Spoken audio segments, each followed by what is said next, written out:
He was more than a gangster, a hero to some, a monster to others. Al Capone, a name that still echoes today. But who was the man behind the myth? Alphonse Gabriel Capone. Born in 1899 in Brooklyn, son of Italian immigrants. The slums were tight, harsh, loud, Irish, Italian, and other families packed side by side. Capone, smart, athletic, reserved, yet willing to use violence when he had to.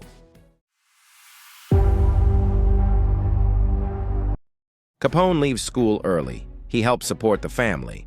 Many jobs: salesman, pin setter at a bowling alley, munitions factory, bookbindery. Later, bartender and bouncer at the Harvard Inn on Coney Island. Hard work by day, first steps underground by night. New York street gangs become a second family. He joins local crews, protection rackets, smuggling, turf wars. His path crosses with Frankie Yale. Frankie Yale, a cold-blooded underworld boss. He takes Capone under his wing. He teaches the trade, extortion, loan sharking. And one lesson: brute force alone is not enough. You need calculation. At 18, the first favor for Yale. A gambler wins $1,500 in a Coney Island bar.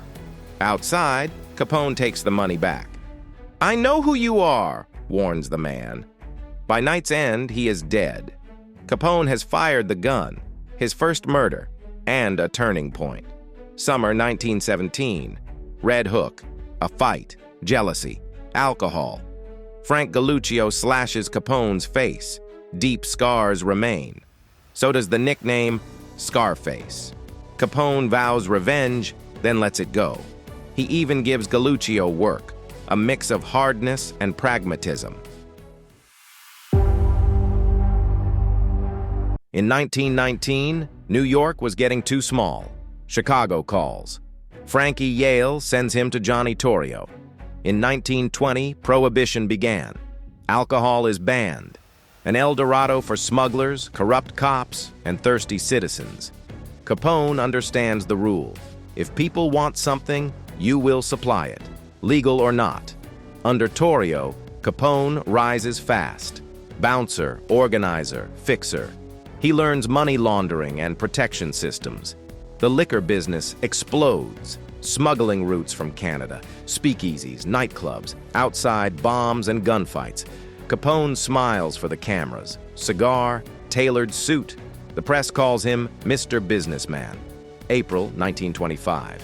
An assassination attempt forces Torrio to step back. Capone, only 26, takes over the Chicago outfit.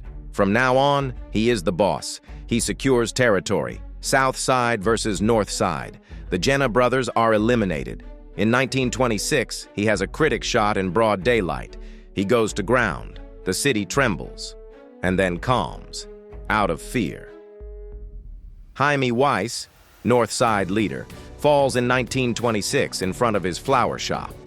Witnesses say Capone was the driving force. The message is clear. Whoever stands in the way disappears. A peace summit follows in 1926. The bosses carve up Chicago anew. Capone dominates and lives on constant alert.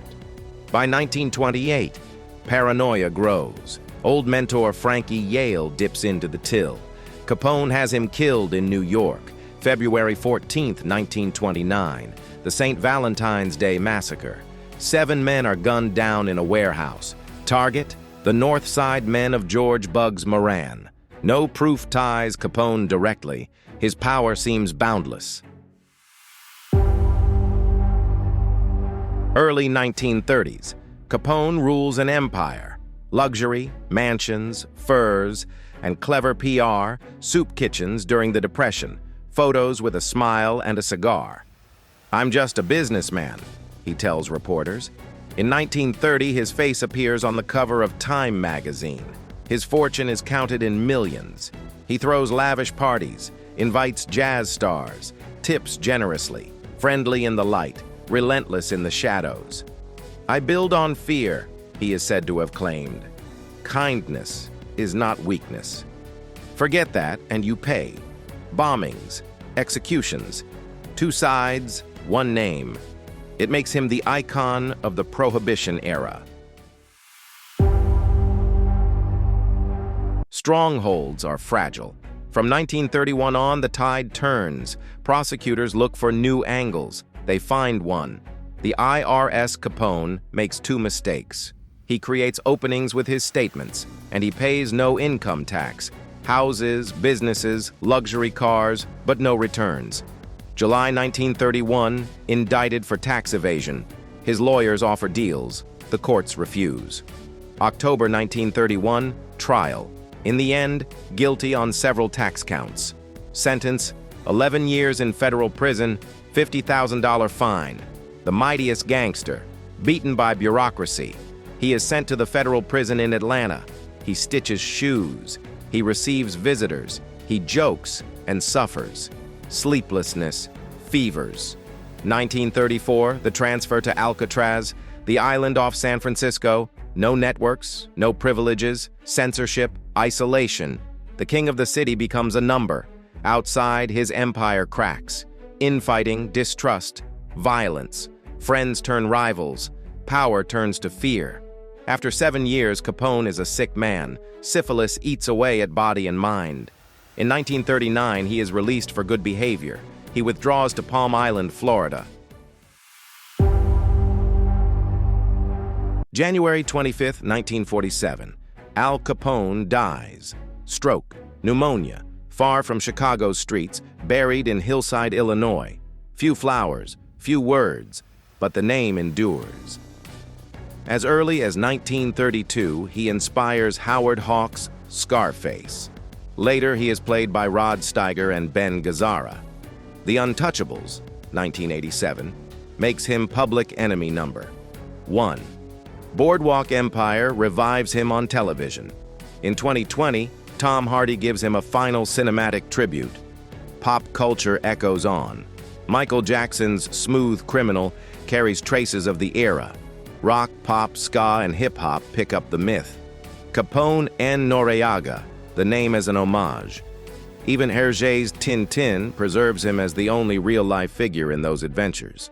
His life is legend and warning, the archetype of the American crime boss. The question remains, how did an immigrant's son become the most feared mafioso? Al Capone is dead. The name lives on, as a warning, a myth, a mirror of a world that could never get enough.